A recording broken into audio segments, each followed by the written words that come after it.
Gemini. Welcome po sa Scorp's Work Tarot. March 2026 reading. So, shout out po ako sa mga fellow OFW. Ingat. Kwentuhan po tayo. Another weekend, kwentuhan, relax. Chillax po tayo.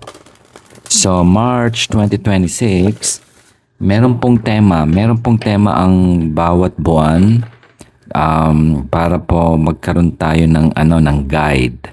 Yeah, it's all about guiding yung ating yung what we need to learn. Mga po 'yan, mga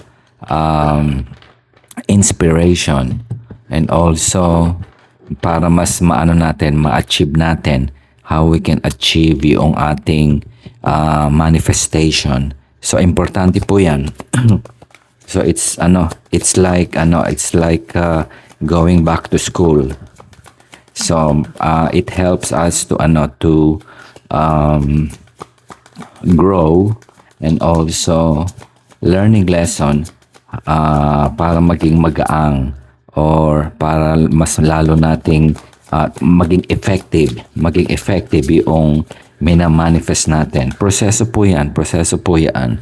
So hindi lang po we claim or manifest or dream. So kailangan we need to take action. So for this March, it's all about great reset.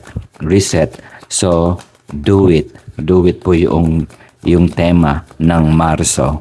So check natin Gemini, what you need to know. Okay, 7 of Pentacles.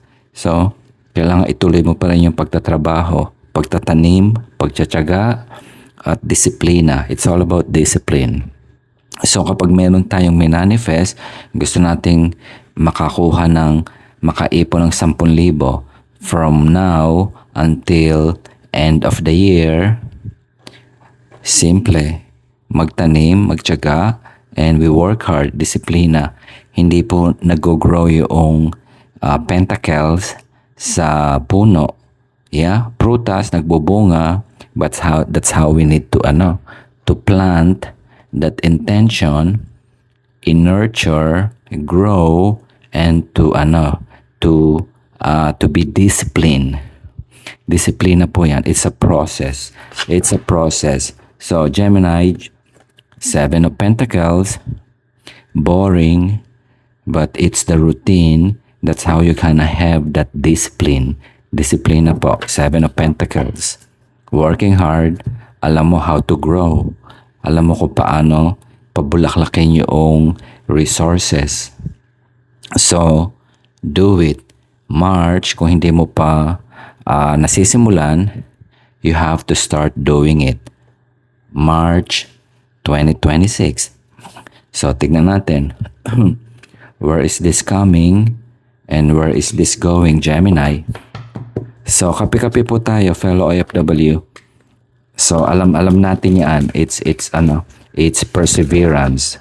I call 7 of Pentacles as perseverance. Maski na no matter how boring, or maski na walang nakakita sa'yo, tinutuloy mo yung yung obligasyon. This is also obligation. 3D reality. Obligation. Tuloy po natin, okay? What Gemini needs to know. So, ano yung intention mo, Gemini? Great reset. Okay? Hindi lang puro drawing board. Yeah? Hindi po drawing board. Kailangan, we need to take action. Walang madali. Naka-confine po tayo sa structure ng society, sa family, sa employer natin, sa simbahan, sa edukasyon natin. So, we need to start doing it. So that's how you harvest. Kung ano po yung minanifest mo. Okay, March 2026, Great Reset. What Gemini needs to know. King of Cups, yeah, Scorpio element, Scorpio energy. It can be new affection, new love, or more romance, or relationship na moving to a different dimension. So, Gemini na nasa harapan ko, you are nurturing um, a relationship na it's starting to be more independent and moving to a different level. So, King of Cups, intuition, maturity, emotional maturity, spiritual maturity. So, you're starting to grow. Or kung yan ang gusto mong ma-achieve in terms of your present relationship dynamics, start nurturing.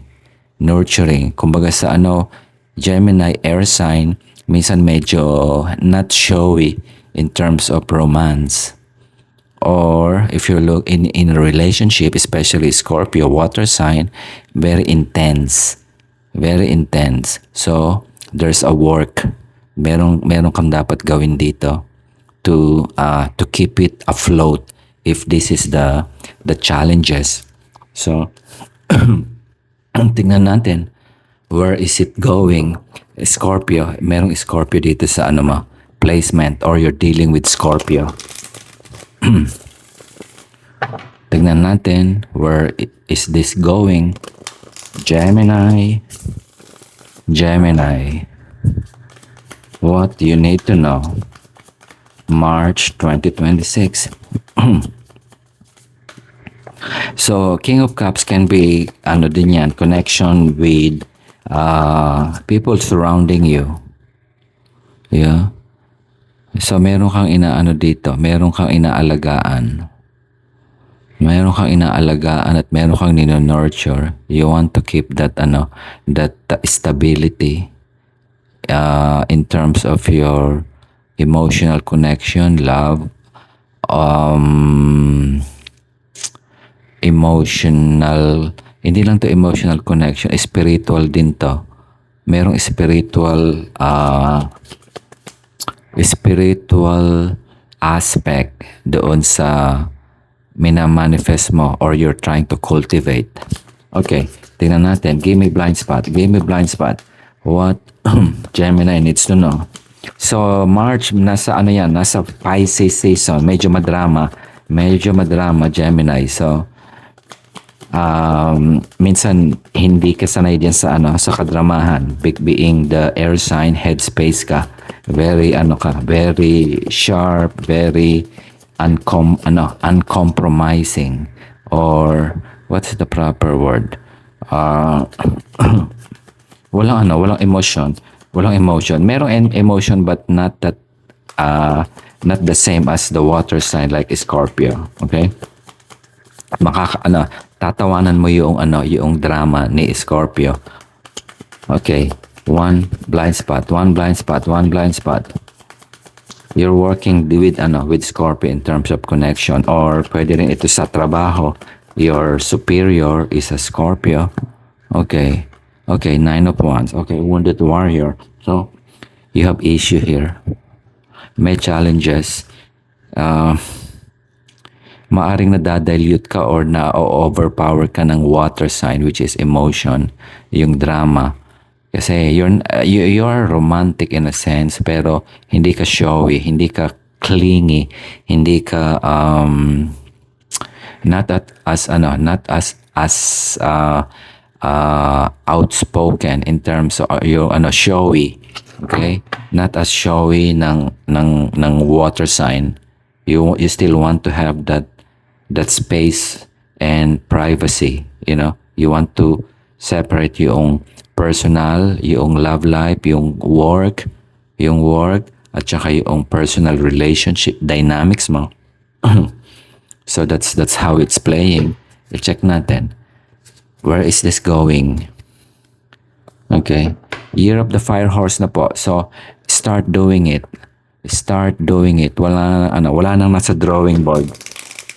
So, we need to, once you manifest, hindi lang puro you want to keep that relationship happy or to fix that issue. or ikaw nagdadala ng emotion, ng drama ng relationship mo, most of the time ikaw nagbubuhat ng problema, you have to take action. Anong gagawin mo, Gemini, to correct this? Okay, tingnan natin, what's the advice, what you need to know, what you need to know, what you need to know. Pero mahal ka ditong Scorpio na ito, o whoever is this water sign. Pero bakit parang nabibigatan ka? Nabibigatan ka. Ano yung challenge? Okay, what you need to know. What's the issue? Okay, Scorpio, that card. Yeah? There will be transformation. This is a huge transformation. So, sabi ko kanina a while ago, relationship is moving to a different level. The ship had sailed. Meaning, ito yung romance na hindi lang ito skin deep or boyfriend-girlfriend or sa partnership, sa trabaho, you are really committed. Now, ang transformation will happen because this can be an inner work, okay? Transformation in a sense na Scorpio is death and rebirth. When you have a death and rebirth, hindi lang po ito sa situation na nangyayari, kundi inner transformation. Yan yung halimbawa, meron kang, you are in a relationship with a foreigner. Okay, that's a good example. So, iba yung kultura, iba yung kaalaman, yung sense of humor, iba yung paraan ng paggastos. Now, minsan nagkakaroon ng ng friction. Kasi, ugali, especially Filipino, okay? Matulungin, sinusuportan yung magulang, yung kapatid, pinag-aaral, lahat na, okay? And yung in a Western culture, they're not used to that type of way of very independent, very individualistic. Kapag 18 na, maghanap ka ng trabaho. So, that's how it is. So, there can be a transformation. This is in a good way. Hindi ito yung transformation na negative. Either one of you or both of you, itong dynamics na ito, because nahihirapan ka, meron ditong disconnect. I do not know kung ikaw ito o yung partner mo or yung boss mo, okay? The same goes also with let's say, nagtatrabaho ka sa ibang kumpanya na iba yung kultura. Ganun po yan. You're working out na yung dynamics ng relationship mo is akma dun sa ibinibigay ng isa. Yeah? That's how also makes it more complex and very tiring. Kung Gemini and also a water sign relationship, yung dynamics ng relationship na yun is very tricky. It can be tricky, air and water. Yeah, so either of you or both of you have to undergo a transformation para mas magkaroon kayo ng more deeper and more happier type of relationship. A lot of work yan. 7 of Pentacles. Kaya nandito yung 7 of Pentacles.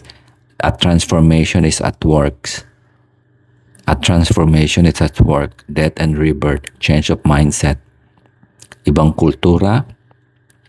Magkaiba kayo ng relihiyon, magkaiba kayo ng edukasyon, magkaiba kayo ng background. But the transformation is necessary if you want to survive that relationship dynamics na kinahaharapan mo now. So, if that's what you're manifesting and you want, work out mo yung relationship with a water sign, and then you have to do it now. Do it. Kung importante sa yung relationship, wala na yung yung pride, wala na yung ego, wala na yung anything na makasarili, yeah? Makasarili. Kasi diyan kaya nakatingin ka rito, Gemini. So, nakatingin ka roon, you are looking at the death card, Scorpio. Death and rebirth. You're asking yourself na, Kaya mo ba yan? Kaya mo ba yan? Because it's gonna be different and it's gonna be it's not something easy. It's not something easy. Madali pong sabihin na magbabago na akong ganyan. Yeah? Ang daming dynamics niyan. You have to deal with the family. Yung pagiging matipid, yung pagiging proactive, yung hindi nagdadrama. Well, may madrama din pero hindi mo itinatago yung dapat mo sabihin. You express yourself freely para mas lalong maging mature yung relationship. Yan ang transformation na hinahanap niyan. Yeah? Okay. Ituloy natin, Gemini. The same also, iakma po natin in a situation also with friends. That's also happening. Minsan ikaw nagdadala noong yung dynamics nung magkakaibigan. Ikaw yung glue, ikaw yung pandikit para mas lalong to survive the friendship and also move to a different level. The same also with yung mga in-laws mo. Yeah, because naka-attach ka doon sa partner mo, sa relationship, or sa boss mo, or sa kasambahay mo. That's a connection. And gusto mo yung ino-offer sa'yo na commitment is also the same yung ibibigay sa'yo. That's how you benchmark. Kaya minsan nahihirapan ka. It's also talking about too much expectation or high yung expectation mo, Gemini. Okay, let's see. Give me one more blind spot. Blind spot. One more blind spot, Gemini. Okay, blind spot. Pero you need a discipline. Okay, you have a couple here. Queen of Cups and King of Cups. Another power couple. Yeah. So, you're looking, Gemini balance, yin and yang. So, kung hindi mo makuha yung balance, kasi you are kapag parang Libra, okay, pareho kayo, air sign, kapag natitilt yung weighing scale, nagkakaroon kayo ng nadyan tinatabangan, nadyan yung nawawala yung romance, nawawala, especially Valentine's na, yeah, you want to work it out. Or, kung ito yung wini-wish mo to happen, you need to do it. Okay? March is about reset. When you say reset, aalisin mo what you need to transform. Aalisin mo na yung ayaw niya sa'yo o yung not so nice na madalas pinag-aawayan, because this is more on a different level of commitment. Yeah? One of you or the two of you. And it's gonna happen soon if you want to have that King and Queen of Cups. Yeah. Okay, pinagitnaan ka. Now, if it's a family dynamics, biglang may pumasok, okay? Responsibility with family. Maaring yung parents mo or yung anything close to you. Yeah? It's also a hard work kasi yung obligasyon, meron tinatawag yan. They call it sandwich kids. Married na, pero may sarili ng family, and you also have the family, yung mga in-laws or yung parents mo na nasa old age na. Sandwich ka ngayon. So, kailangan mo magtrabaho because you are sandwich. Now, minsan, instead of doing it happily because it's an obligation, it's a commitment, it's also part of your kultura na kinalakihan mo, mahirap din yun, and you want to give up also sometimes. That's how I can see it here. But you keep on persevering. Now, do it because you need to have the transformation. This is, I will call it a spiritual transformation because you have the King and Queen of Cups here. So, yung obligation mo, I don't call it obligation. It's Valentine's Day, okay? Love. Call it love. And your spiritual metamorphosis or spiritual transformation. Yeah, you need to work on that one para hindi siya mabigat dalhin. This is a change of mindset na if you're a sandwich between a family na you now have at saka family na parents mo or yung family na ano mo, kapatid mo na pinag-aaral. So you need to have the transformation. This is more about cleansing and acceptance.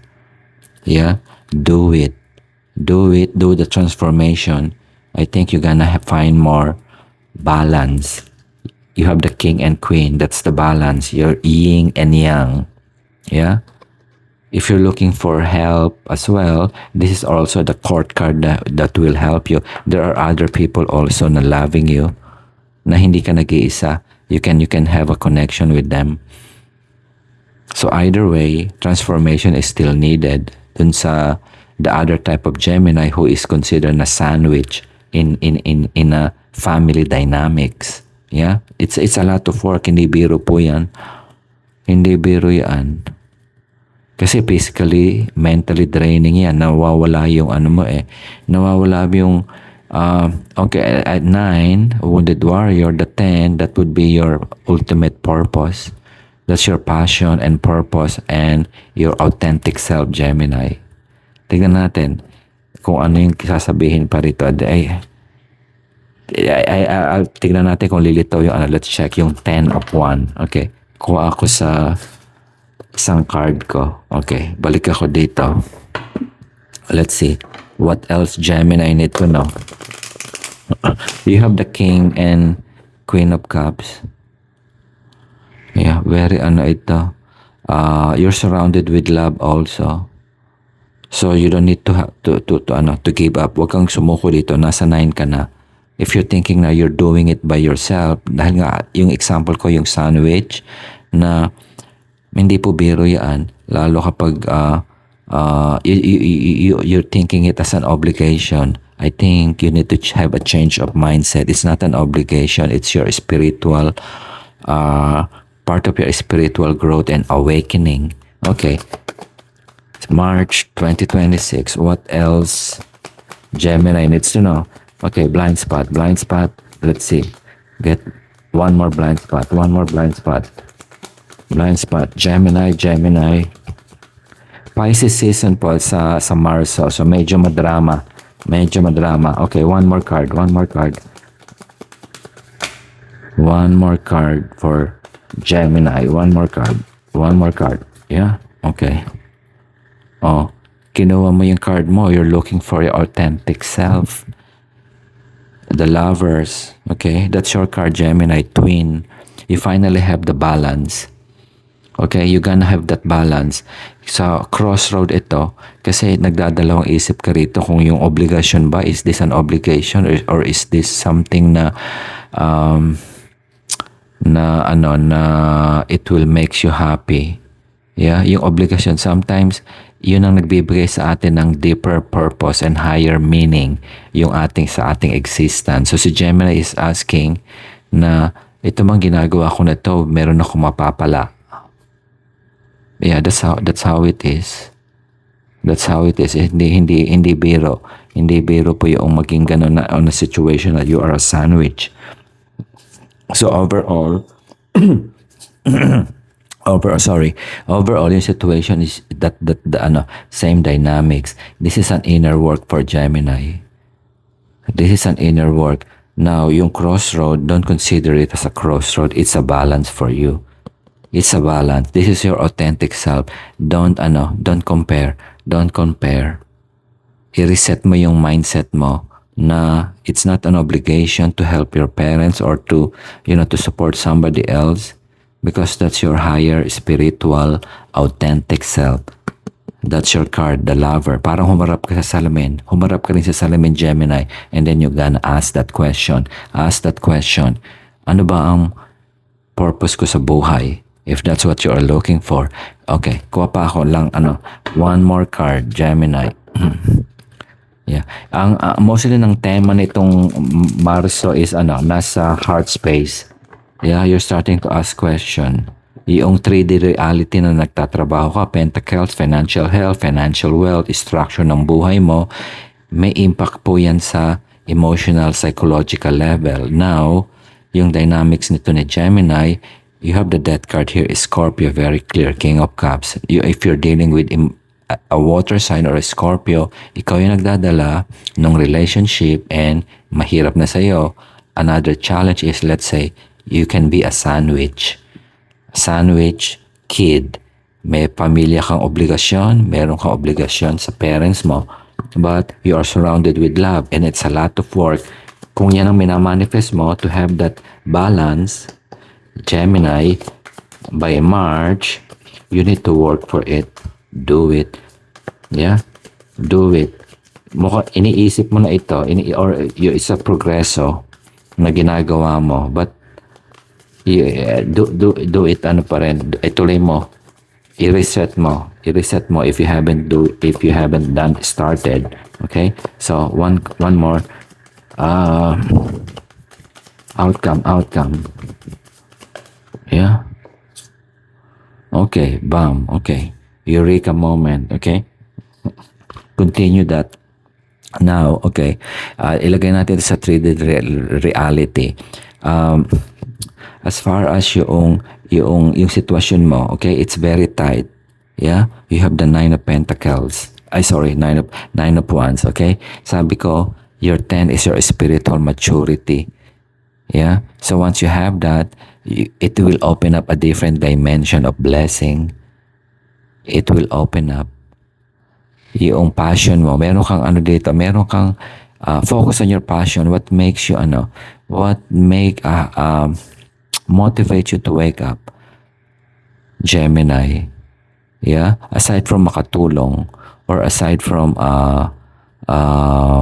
to work day and night, walang puknat ito. Disiplinadong Gemini yung nasa harapan ko, but there's something missing sa'yo na meron kang hinahanap, yung authentic authentic self mo.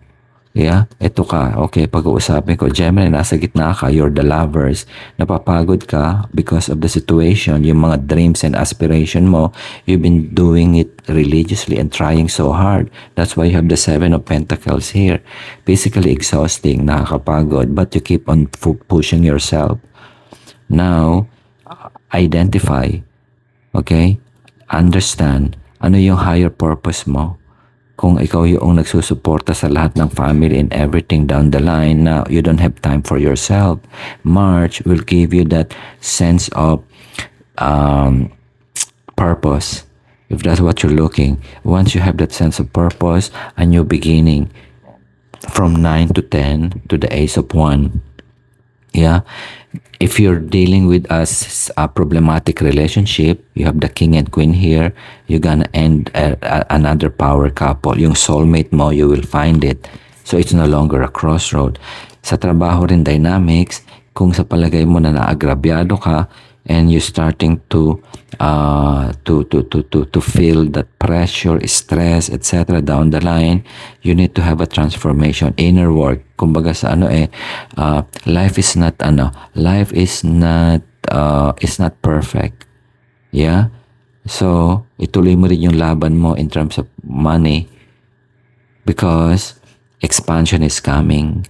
Yung mga odd job, ito yan, nasa palagay mo wala kang patutunguhan, there will be, it can be an offer. You Pasenyoso, very patient na Gemini yung nasa harapan ko. You're being noticed also. And don't ever think na nag-iisa ka. You are surrounded by this positive energy of love and affection. People cares about you. And even your partner, magmo-move to in a different level, but you have to do it. Meron kang effort na gagawin dito. I always say effort. Yan po yung do it. Yung spread ng card, that's how it's gonna play out sa Gemini. So, depende po, iakma mo sa situation, how this affects you. How is the death card, the transformation affects dun sa situation mo, anong dapat mong baguhin. Do the daily grind. 7 of Pentacles, magtiyaga. this tiyaga, perseverance, and the love is overflowing. You never know that. That's how you're gonna get that balance, because once you master that transformation, that will give you a different Gemini, your higher vibration, yung authentic self mo, and it leads you to more expansion. You need to claim that from 9 to 10 to the Ace of One. That's your reward and expansion. Claim that, and it's gonna happen by March, but you need to do it. Kung ano man yung kailangan mong gawin, Gemini, do it. Wala nang puro drawing board, wala nang puro salita. Ito yung trabaho na natatakot ka. Ito yung gusto mo magnegosyo na natatakot ka. That's ano po yan, that's energy na will surround you in March.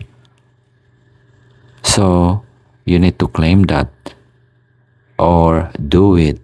Mag-apply ka, mangutang ka, magpaganda ka, something to change the dynamics nitong situation mo now. Pera, may darating. Yeah? Because this is a new beginning, Ace of One. Yung passion mo, mas lalong magiging intense.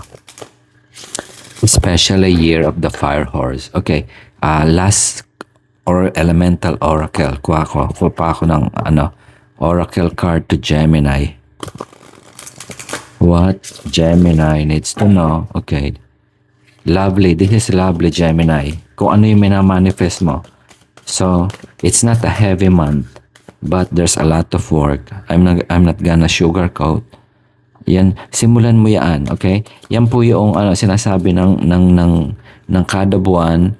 Yun po yung learning lesson and also some guidance. So, minsan yung opportunity na yan, nagiging missed opportunity. Nagiging missed opportunity yan if you don't grab kasi napapagod ka. Okay? There is fear, there is emotion, there is drama, there is physical physical and mentally draining. Diyan po tayo sumusuko. Yan yung mga bumabaha, naglalakad ka na parang dukhang-dukha ka, and then you just give up. Ayaw mo. Pero yung March na yon is opening up a different portal. That's a complete cycle. You see that ring? Yung antenna, that's the antenna. Yung rays, okay? Yung parang signal. That's the signal for your expansion.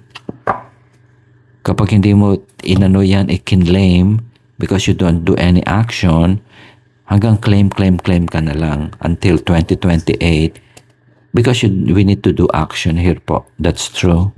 That's how to progress. Kaya progreso. It's a proseso po. Okay, ano ba to? Hindi ko siya mabasa. Ano ba tong number na to? Itapat ko sa camera. 13, sorry. Okay, 13 Gemini. Tignan natin. Okay, Year of the Fire Horse.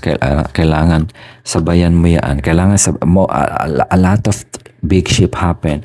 Depende po how we gonna fight for that one. Yung place mo under the sun to claim that victory. Okay. So, tignan natin. Number 13, desert. Okay. Desert pala ito. Okay. So, sabi dito, what is this? There is a difference between being alone or solitary and being lonely. Feeling confident to spend time alone is powerful. You do not need so much. Work on developing simplicity. There is more to life than accumulating objects. You can be resilient and adapt to different circumstances. Yeah? Yan po. Nakikita po ba sa camera? Yeah, okay. I-pause nyo na lang siya. Okay? So, need to be resilient. To adapt to difficult circumstances. Ano yung difficult circumstances dyan? Yeah? This this is your difficult circumstances. Yeah? Kaya sabi ko kanina, did I say it a while ago? I-rewind niyo po kung sinabi ko o hindi na parang feeling mo nag-iisa ka. Yeah? Hindi ka nag-iisa. You're surrounded with people who love you. Hindi mo lang siya nakikita. So ituloy mo yan. That's how you gonna claim your expansion. That's how you gonna claim your expansion. Ngayon, kung feeling mo sandwich ka, no. It's an expansion. It's also redirection and also spiritual growth. That's how you're gonna find now another dimension kay Gemini is your authentic self. Kapag nakilala mo yung authentic self mo, totoo po ito. Okay? Kung hindi mo authentic self, ano ba talaga yung gusto mo? Gemini, kung hindi mo alam until now, then you need to start working on that one. Yan po magiging expansion. Yung signal. Si Gemini gusto niyang maging makatulong at yumaman. Yeah.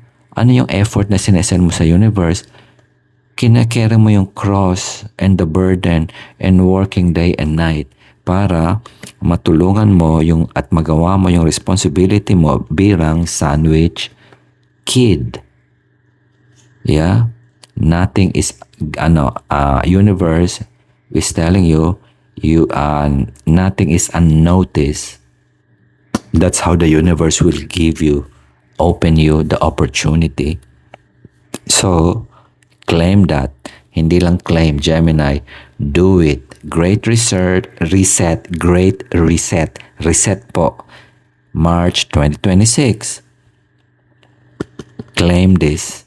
So, yeah. Okay. Salamat, Gemini. Sana nag-enjoy ka. See you again.